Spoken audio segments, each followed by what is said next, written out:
وآمنوا بما انزلت مصدقا لما معکم، اور ایمان لاؤ اس کتاب کے اوپر جو نازل ہوئی ہے اس حال میں کہ تمہارے پاس جو پہلے سے کتابیں موجود ہیں وہ ان کی بھی تصدیق کرتی ہے۔ یہ کتاب یہ نہیں کہتی کہ تمہاری کتابیں غلط ہیں، یہ تو ایسی کتاب ہے جو تمہاری کتابوں کو صحیح مان رہی ہے۔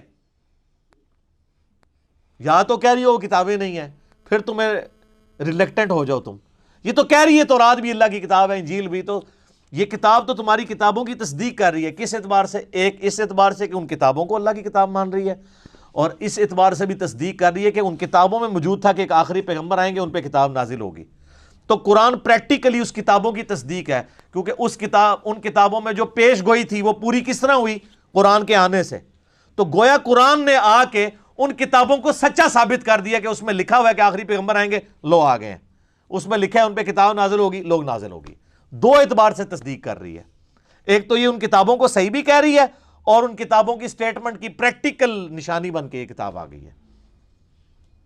وَلَا تَكُونُوا اَوَّلَ كَافِرٍ بِهِ، اور سب سے پہلے تم تو کافر نہ بنو اس کتاب کے، تم تو منکر نہ بنو، تمہیں تو پتہ ہے۔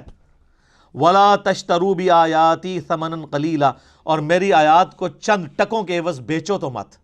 دنیا کے نفع کی خاطر تم پیغمبر کا انکار کر رہے ہو، تمہاری چودراہٹ ختم۔ ظاہر ہے وہ نذرانے لے رہے تھے، ان کی ساری چیزیں وابستہ تھیں، جب نبی کے آگے جھک جاتے تو سب سٹیٹس ختم۔ آج بھی اگر علماء کتاب و سنت کو مانے تو وہ اپنے فرقے کی مسجد میں سروائیو نہیں کر سکتے، کوئی ایک بات ان کے خلاف نہیں وہ کر سکتے۔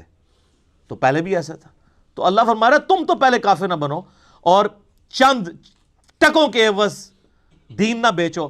وَإِيَّايَ فَاتَّقُونَ، اور صرف مجھی سے ڈرو۔ یعنی بار بار اللہ تعالیٰ دیکھیں ڈرنے کا ذکر کر رہا ہے کہ اگر تمہیں واقعی اللہ کا خوف ہے نا کہ مرنے کے بعد اللہ کے حضور پیشی ہونی ہے، تو پھر تم یہ ایمان قبول کر لیتے۔ تو اس سے کیا پتہ چلی کہ جو علماء نہ ڈر ہو جاتے ہیں، بے فکرے ہو جاتے ہیں اللہ تعالیٰ کے معاملات میں، ان کو کبھی بھی ہدایت نہیں ملتی، نیور۔ جس کی مثال یہ ہے کہ نبی علیہ السلام کے مارے زمانے میں ان کو ہدایت نہیں ملی۔ وَلَا تَلْبِسُوا الْحَقَّ بِالْبَاطِلِ، اور حق کو باطل کے ساتھ مت ملاؤ۔ وَتَكْتُمُوا الْحَقَّ، اور حق کو مت چھپاؤ۔ وَأَنْتُمْ تَعْلَمُونَ، اور تم جانتے تو ہو کہ یہ حق ہے۔ جانتے بوجھتے ہوئے حق اور باطل کو مکس نہ کرو، گڑبڑ کر، یہ کنفیوز کر دیتے ہیں۔ آج بھی آپ علماء دیکھیں، آپ کوئی بات لے کے جائیں نا، وہ اور ہی کو بات کر دیتے ہیں۔ آپ ان کو بتائیں جی بخاری میں لکھا ہے کہ رفع دین سے نماز پڑھو، اور جی بخاری میں تو لکھا ہے کھڑے ہو کے پیشاب بھی کر سکتے ہیں۔ یہ کیا کر رہے ہوتے ہیں؟ کوئی اور بات کو اس کا مکس کر کے اس معاملے کو ڈائلیوٹ کرنے کی کوشش کر دیتے ہیں۔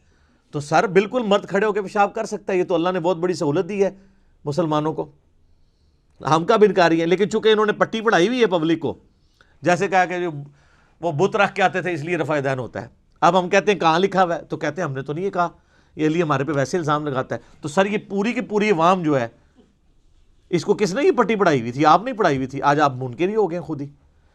تو یہ ان آیات کے اوپر میں انشاءاللہ اگلی دفعہ گفتگو کروں گا، اور یہ آج کا قرآن میں آپ کے سامنے رکھوں گا۔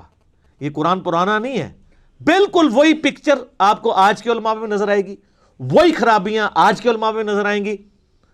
بخاری مسلم میں حدیث ہے تم بھی اگلے لوگوں کے پیچھے چل پڑو گے قدم با قدم، بالشت بر بالشت، حتیٰ کہ ان میں سے کوئی گوہر کے سوراخ میں داخل ہوا تم بھی اس کے پیچھے چلو گے۔ تو صحابہ نے پوچھا یہ اگلے لوگوں سے مراد کیا یہود و نصارہ ہیں؟ آپ نے فرمایا اگر وہ مراد نہیں تو اور کون سے لوگ ہیں؟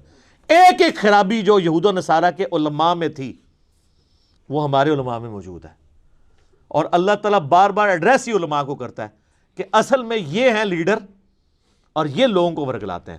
لیکن اس سے یہ نہ سمجھیے گا کہ علماء کی وجہ سے وہ فالورز چھوٹ جائیں گے، نہیں۔ اللہ کہتا ہے ان کو تو عذاب ہونا ہے کہ انہوں نے ان کے پیچھے اندھے بن کے کیوں چلے۔ یہ نہ ہو کہ لوگ خوش ہو رہے ہوں کہ خیر ہے اگر مولوی نے غلط مسئلہ بتایا تو وہی نہ، اپنے ٹھڈ بھردے جڑا اپنے منہ چ خوراک جڑا نا نوالا پانا ٹھڈ بھرتا ہے، کسی کے پیٹ میں نوالا جائے تو آپ کا پیٹ نہیں بھرتا۔ تو اپنے اعمال کا حساب آپ نے خود دینا ہے۔ اللہ تعالیٰ سے دعا ہے جو حق بات میں نے کہی اللہ تعالیٰ ہمارے دلوں میں راسخ فرمائے، اگر جذبات میں میرے منہ سے کوئی غلط بات نکل گئی اللہ تعالیٰ ہمارے دلوں سے معاف کر دے، ہمیں کتاب و سنت کی تعلیمات پر عمل کر کے دوسرے بھائیوں تک پہنچانے کی توفیق عطا فرمائے۔